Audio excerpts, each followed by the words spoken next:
आजचा दिवस मांगल्याचा.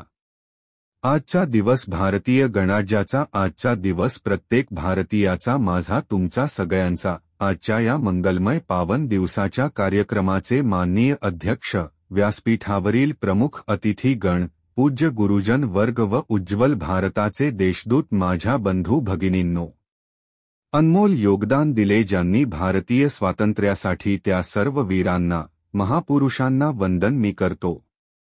वंदन करूनी माझ्या प्राणप्रिय भारतमातेला मी माझ्या भाषणाला सुरुवात करतो.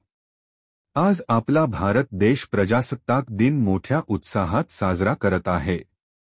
हा आपला महत्त्वाचा राष्ट्रीय सण आहे.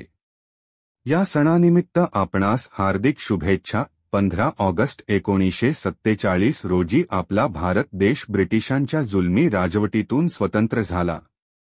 स्वतंत्र झाल्यावर भारत देशाचा कारभार चालवण्याचे कोणतेही कायदे नव्हते. अशा वेळी डॉक्टर बाबासाहेब आंबेडकर यांच्या नेतृत्वाखाली घटना समिती स्थापन करण्यात आली. या समितीने 2 वर्ष 11 महिने 18 दिवस अथक परिश्रम करून भारत देशाला मजबूत संविधान दिले.